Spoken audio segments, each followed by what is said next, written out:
Chapter 24. Books and Success. Ignorance is the curse of God, knowledge the wing wherewith we fly to heaven. Shakespeare. Prefer knowledge to wealth, for the one is transitory, the other perpetual. Socrates. If a man empties his purse into his head, no man can take it away from him. An investment in knowledge always pays the best interest. Franklin. My early and invincible love of reading I would not exchange for the treasures of India. Gibbon. If the crowns of all the kingdoms of the empire were laid down at my feet in exchange for my books and my love of reading, I would spurn them all. Fénelon.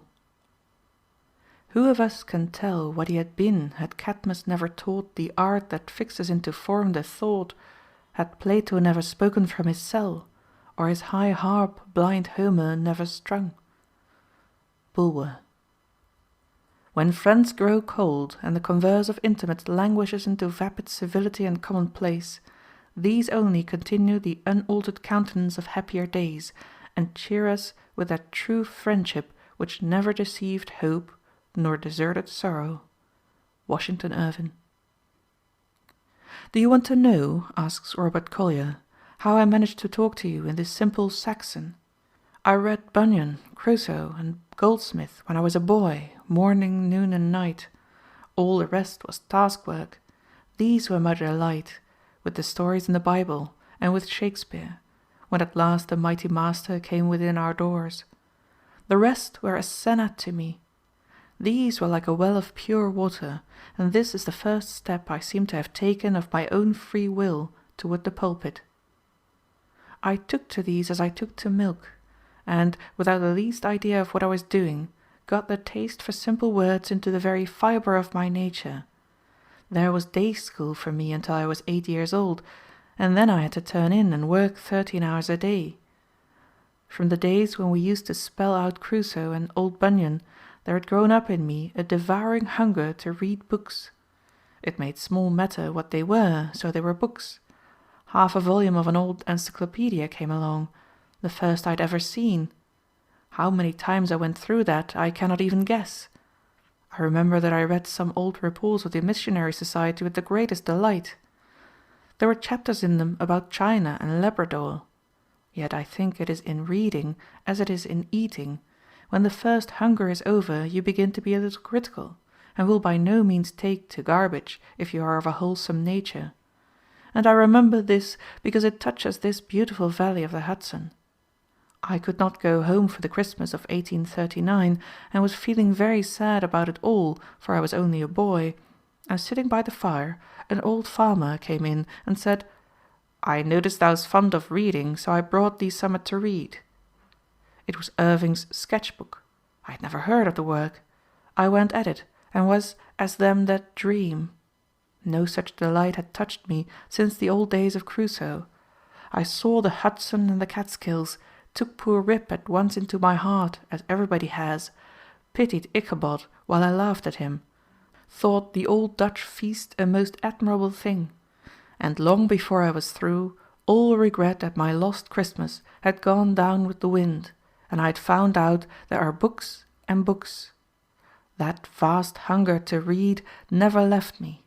If there was no candle, I poked my head down to the fire, read while I was eating, blowing the bellows, or walking from one place to another. I could read and walk 4 miles an hour. The world centred in books. There was no thought in my head of any good to come out of it. The good lay in the reading. I had no more idea of being a minister than you elder men, who were boys then in this town, had that I should be here tonight to tell this story. Now, give a boy a passion like this for anything, books or business, painting or farming, mechanism or music, and you give him thereby a lever to lift his world, and a patent of nobility, if the thing he does is noble. There were 2 or 3 of my mind about books. We became companions, and gave the roughs a wide berth. The books did their work too about that drink, and fought the devil with a finer fire. In education, says Herbert Spencer, The process of self-development should be encouraged to the fullest extent. Children should be led to make their own investigations and to draw their own inferences. They should be told as little as possible and induced to discover as much as possible.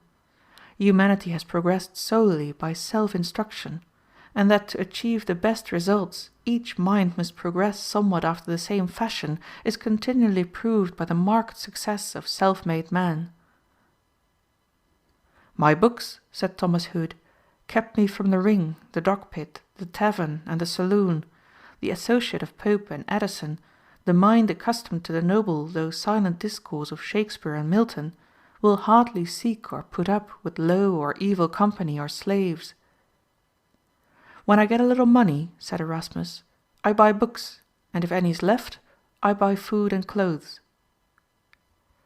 "Hundreds of books read once," says Robertson, "have passed as completely from us as if we had never read them, whereas the discipline of mind got by writing down, not copying, an abstract of a book which is worth the trouble, fixes it on the mind for years, and, besides, enables one to read other books with more attention and more profit." "This habit of reading, I make bold to tell you," says Trollope, "is your pass to the greatest, the purest, and the most perfect pleasures that God has prepared for His creatures. Other pleasures may be more ecstatic, but the habit of reading is the only enjoyment I know in which there is no alloy."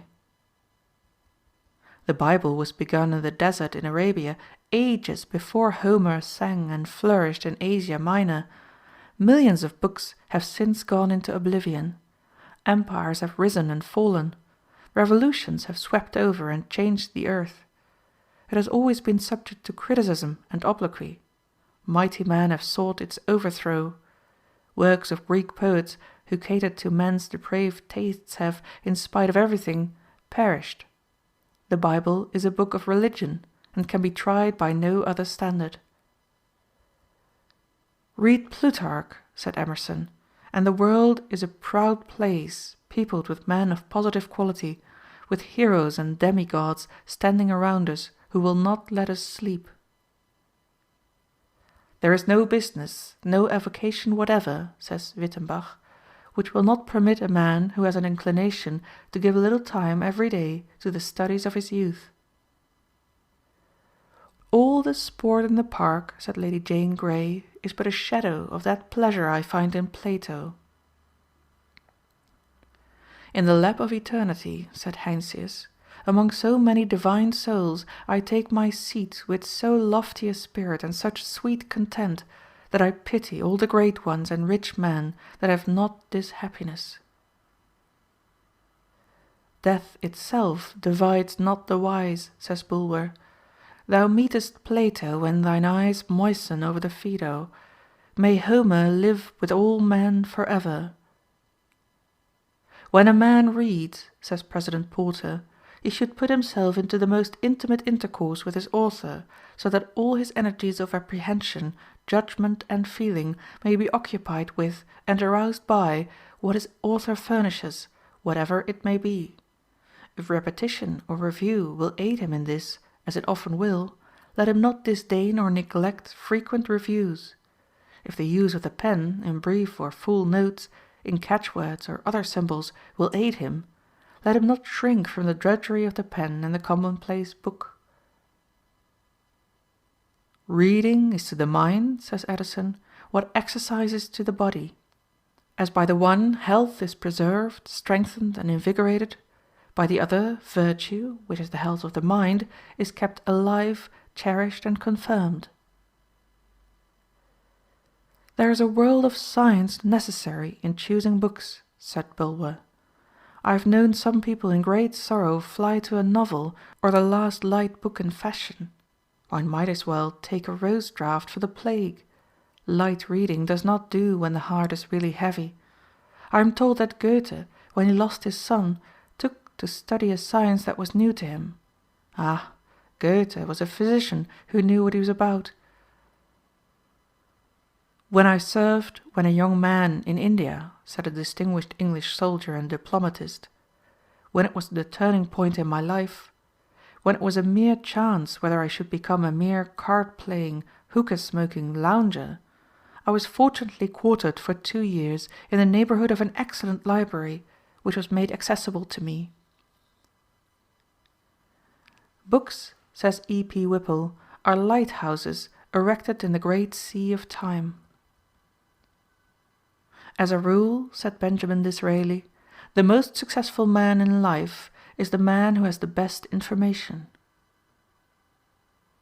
You get into society in the widest sense, says Geikie, in a great library, with the huge advantage of needing no introductions and not dreading repulses. From that great crowd you can choose what companions you please, for in the silent levees of the immortals there is no pride, but the highest is at the service of the lowest, with a grand humility. You may speak freely with any without a thought of your inferiority, for books are perfectly well bred and hurt no one's feelings by any discriminations. Sir William Waller observed, "In my study I am sure to converse with none but wise men, but abroad it is impossible for me to avoid the society of fools." It is the glorious prerogative of the empire of knowledge, says Webster, that what it gains it never loses. On the contrary, it increases by the multiple of its own power. All its ends become means, all its attainments help to new conquests. At this hour, 500 years since their creation, says De Quincey, the tales of Chaucer, never equaled on this earth for their tenderness and for life of picturesqueness, are read familiarly by many in the charming language of their natal day, and by others in the modernization of Dryden, of Pope and Wordsworth. At this hour, 1,800 years since their creation, the pagan tales of Ovid, never equaled on this earth for the gaiety of their movement and the capricious graces of their narrative, are read by all Christendom. There is no past so long as books shall live, says Lytton. No wonder Cicero said that he would part with all he was worth so he might live and die among his books, says Geikie. No wonder Petrarch was among them to the last and was found dead in their company. It seems natural that Bede should have died dictating, and that Leibniz should have died with a book in his hand, and Lord Clarendon at his desk. Buckle's last words, "My poor book," tell a passion that forgot death, and it seemed only a fitting farewell when the tears stole down the manly cheeks of Scott as they wheeled him into his library when he had come back to Abbotsford to die. Southey, white-haired, a living shadow, sitting stroking and kissing the books he could no longer open or read, is altogether pathetic. No entertainment is so cheap as reading, says Mary Wortley Montagu, nor any pleasure so lasting. Good books elevate the character, purify the taste, take the attractiveness out of low pleasures, and lift us upon a higher plane of thinking and living. It is not easy to be mean directly after reading a noble and inspiring book. The conversation of a man who reads for improvement or pleasure will be flavored by his reading, but it will not be about his reading. Perhaps no other thing has such power to lift the poor out of his poverty, the wretched out of his misery, to make the burden-bearer forget his burden, the sick his sufferings, the sorrower his grief, the downtrodden his degradation, as books. They are friends to the lonely, companions to the deserted, joy to the joyless, hope to the hopeless, good cheer to the disheartened, a helper to the helpless. They bring light into darkness and sunshine into shadow. 25 years ago, when I was a boy, said Rev. J. A. James, a schoolfellow gave me an infamous book which he lent me for only 15 minutes. At the end of that time it was returned to him, but that book has haunted me like a spectre ever since. I have asked God on my knees to obliterate that book from my mind, but I believe that I shall carry down with me to the grave the spiritual damage I received during those 15 minutes. Did Homer and Plato and Socrates and Virgil ever dream that their words would echo through the ages and aid in shaping men's lives in the 19th century? They were mere infants when on earth in comparison with the mighty influence and power they now yield. Every life on the American continent has in some degree been influenced by them. Christ, when on earth, never exerted 1/1,000,000th part of the influence he wields today. While he reigns supreme in few human hearts, he touches all more or less, the atheist as well as the saint. On the other hand, who shall say how many crimes were committed the past year by wicked men buried long ago? Their books, their pictures, their terrible examples live in all they reach and incite to evil deeds. How important, then, is the selection of books which are to become a part of your being. Knowledge cannot be stolen from us. It cannot be bought or sold. We may be poor, and the sheriff may come and sell our furniture, or drive away our cow, or take our pet lamb, and leave us homeless and penniless. But he cannot lay the law's hand upon the jewelry of our minds. Good books and the wild woods are two things with which man can never become too familiar, says George W. Cable. The friendship of trees is a sort of self-love and is very wholesome. All intimate nature is but a mirror, and it is greater far to have the sense of beauty than it is to be only its insensible depository. The books that inspire imagination, whether in truth or fiction, that elevate the thoughts, are the right kind to read. Our emotions are simply the vibrations of our soul. The moment fiction becomes mendacious, it is bad, for it induces us to believe a lie. Fiction, purely as fiction, must be innocent and beautiful, and its beauty must be more than skin deep. Every field of art is a playground, and we are extra pleased when the artist makes that field a gymnasium also. Cotton Mather's Essay to Do Good, read by the boy Franklin, influenced the latter's whole life. He advised everybody to read with a pen in hand and to make notes of all they read. James T. Fields visited Jesse Pomeroy, the boy murderer, in jail. Pomeroy told him he had been a great reader of blood and thunder stories, that he'd read 60 dime novels about scalping and other blood performances, and he thought there was no doubt that these books had put the horrible thoughts into his mind which led to his murderous acts. Many a boy has gone to sea and become a rover for life under the influence of Marryat's novels. Abbott's Life of Napoleon, read at the age of 7 years, sent one boy whom I knew to the army before he was 14.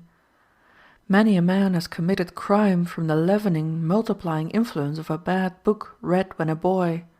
The chaplain of Newgate Prison in London, in one of his annual reports to the Lord Mayor, referring to many fine-looking lads of respectable parentage in the city prison, said that he discovered that all these boys without exception had been in the habit of reading those cheap periodicals which were published for the alleged amusement of youth of both sexes. There is not a police court or a prison in this country where similar cases could not be found. One can hardly measure the moral ruin that has been caused in this generation by the influence of bad books. In the parlour window of the old mossy vicarage where Coleridge spent his dreamy childhood lay a well-thumbed copy of that volume of Oriental fancy, The Arabian Nights, and he has told us with what mingled desire and apprehension he was wont to look at the precious book, until the morning sunshine had touched and illuminated it, when, seizing it hastily, he would carry it off in triumph to some leafy nook in the vicarage garden, and plunge delightedly into its maze of marvels and enchantments. Beecher said that Ruskin's works taught him the secret of seeing, and that no man could ever again be quite the same man or look at the world in the same way after reading him. Samuel Drew said, "Locke's essay on the understanding awakened me from stupor, and induced me to form a resolution to abandon the grovelling views I had been accustomed to maintain." An English tanner, whose leather gained a great reputation, said he should not have made it so good if he had not read Carlyle. The lives of Washington and Henry Clay, which Lincoln borrowed from neighbors in the wilderness, and devoured by the light of the cabin fire, inspired his life. In his early manhood he read Paine's Age of Reason and Volney's Ruins, which so influenced his mind that he wrote an essay to prove the unreliability of the Bible. These two books nearly unbalanced his moral character, but fortunately The books which fell into his hands in after years corrected this evil influence. The trend of many a life for good or ill, for success or failure, has been determined by a single book. The books which we read early in life are those which influence us most. When Garfield was working for a neighbor, he read Sinbad the Sailor and the Pirate's Own Book. These books revealed a new world to him, and his mother with difficulty kept him from going to sea. He was fascinated with the sea life which these books pictured to his young imagination. The Voyages of Captain Cook led William Carey to go on a mission to the heathen. The Imitation of Christ and Taylor's Holy Living and Dying determined the character of John Wesley. Shakespeare and the Bible, said John Sharp, made me Archbishop of York. The Vicar of Wakefield awakened the poetical genius in Goethe. I have been the bosom friend of Leander and Romeo, said Lowell.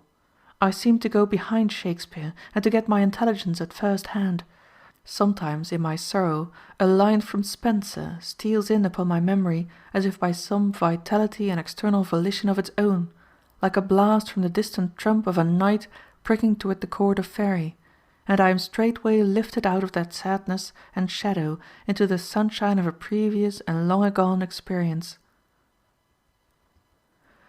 Who gets more enjoyment out of eating, asks Amos R. Wells, the pampered millionaire whose tongue is the wearied host of myriads of sugary, creamy, spicy guests, or the little daughter of the laborer, trotting about all the morning with helpful steps, who has come a long 2 miles with her father's dinner to eat it with him from a tin pail?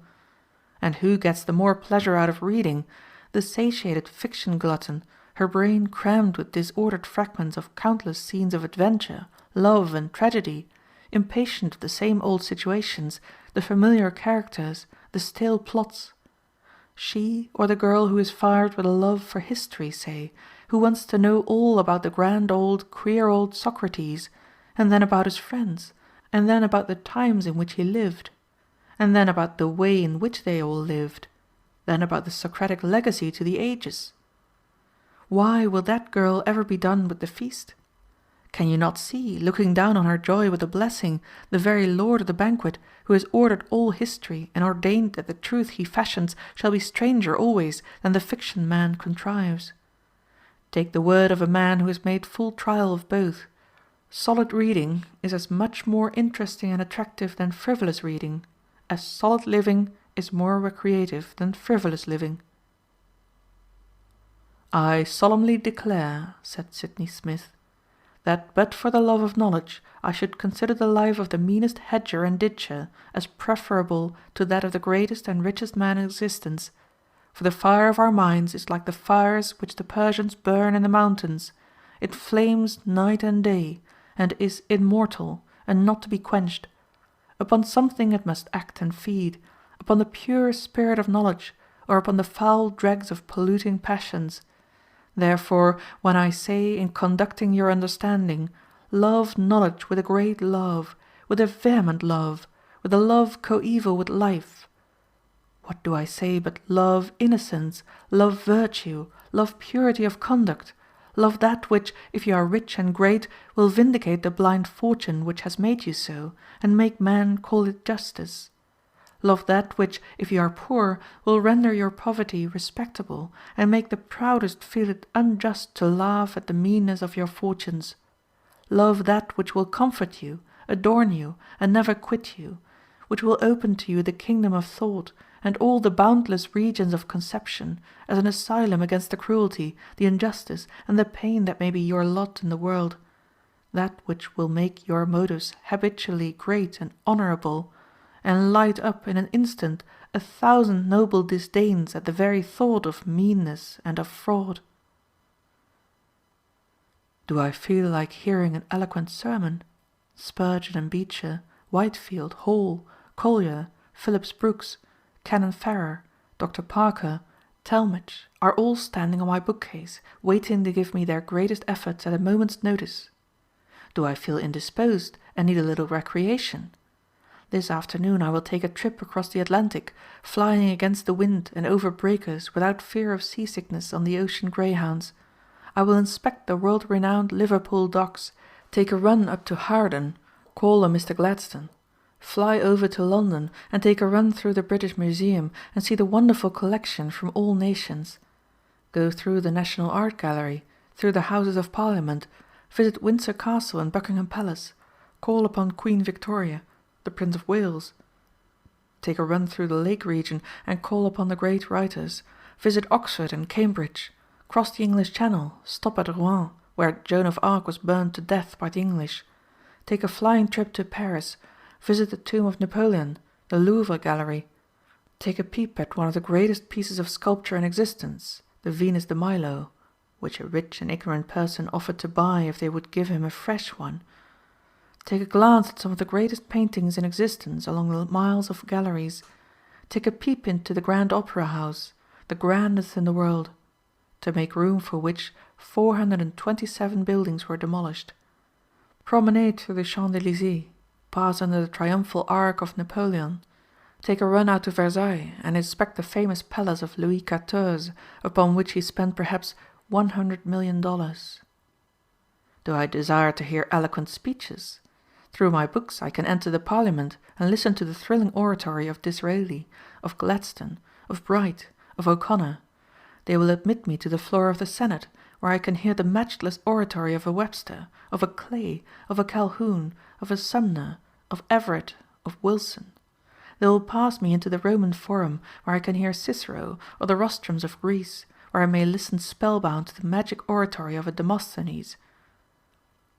No matter how poor I am, says Channing, no matter though the prosperous of my own time will not enter my obscure dwelling, if the sacred writers will enter and take up their abode under my roof, if Milton will cross my threshold to sing to me of paradise, and Shakespeare to open to me the worlds of imagination and the workings of the human heart, and Franklin to enrich me with his practical wisdom, I shall not pine for the want of intellectual companionship, and I may become a cultivated man, though excluded from what is called the best society in the place where I live. With the dead there is no rivalry, says Macaulay. In the dead there is no change. Plato is never sullen. Cervantes is never petulant. Demosthenes never comes unseasonably. Dante never stays too long. No difference of political opinion can alienate Cicero. No heresy can excite the horror of Bossuet. Heed not the idle assertion that literary pursuits will disqualify you for the active business of life, says Alexander H. Everett. Reject it as a mere imagination, inconsistent with principle, unsupported by experience. The habit of reading may become morbid. There is a novel-reading disease. There are people who are almost as much tied to their novels as an intemperate man is tied to his bottle. The more of these novels they read, the weaker their minds become. They remember nothing, they read for the stimulus. Their reasoning powers become weaker and weaker, their memory more treacherous. The mind is ruined for healthy intellectual food. They have no taste for history or biography or anything but cheap, trashy, sensational novels. The passive reception of other men's thoughts is not education. Beware of intellectual dram drinking and intellectual dissipation. It is emasculating. Beware of the book which does not make you determined to go and do something and be something in the world. The great difference between the American graduate and the graduates from the English universities is that the latter have not read many books superficially, but a few books well. The American graduate has a smattering of many books, but has not become master of any. The same is largely true of readers in general. They want to know a little of everything. They want to read all the latest publications, good, bad, and indifferent, if it is only new. As a rule, our people want light reading, something to read that will take up the attention, kill time on the railroad or at home. As a rule, English people read more substantial books, older books, books which have established their right to exist. They are not so eager for recent publications. Joseph Cook advises youth to always make notes of their reading. Mr. Cook uses the margins of his books for his notes, and marks all of his own books very freely, so that every volume in his library becomes a notebook. He advises all young men and young women to keep commonplace books. We cannot too heartily recommend this habit of taking notes. It is a great aid to memory, and it helps wonderfully to locate or to find for future use what we have read. It helps to assimilate and make our own whatever we read. The habit of taking notes of lectures and sermons is an excellent one. One of the greatest aids to education is the habit of writing out an analysis or a skeleton of a book or article after we've read it. Also of a sermon or a lecture. This habit has made many a strong, vigorous thinker and writer. In this connection we cannot too strongly recommend the habit of saving clippings from our readings wherever possible of everything which would be likely to assist us in the future. These scrapbooks, indexed, often become of untold advantage, especially if in the line of our work. Much of what we call genius in great men comes from these notebooks and scrapbooks. How many poor boys and girls who thought they had no chance in life have been started upon noble careers by the grand books of Smiles, Todd, Matthews, Munger, Whipple, Geikie, Thayer, and others. You should bring your mind to the reading of a book or to the study of any subject as you take an axe to the grindstone, not for what you get from the stone, but for the sharpening of the axe. While it is true that the facts learned from books are worth more than the dust from the stone, even in much greater ratio is the mind more valuable than the axe. Bacon says, "Some books are to be tasted, others to be swallowed, and some few to be chewed and digested." That is, some books are to be read only in parts, others to be read but not curiously, and some few to be read wholly and with diligence and attention. Reading maketh a full man, conference a ready man, and writing an exact man. And therefore, if a man write little, he had need have a great memory; if he confer little, he had need have a present wit; and if he read little, he had need have much cunning to seem to know that he doth not. Histories make men wise, poets witty, the mathematics subtle, natural philosophy deep, morals grave, logic and rhetoric able to contend. End of chapter 24.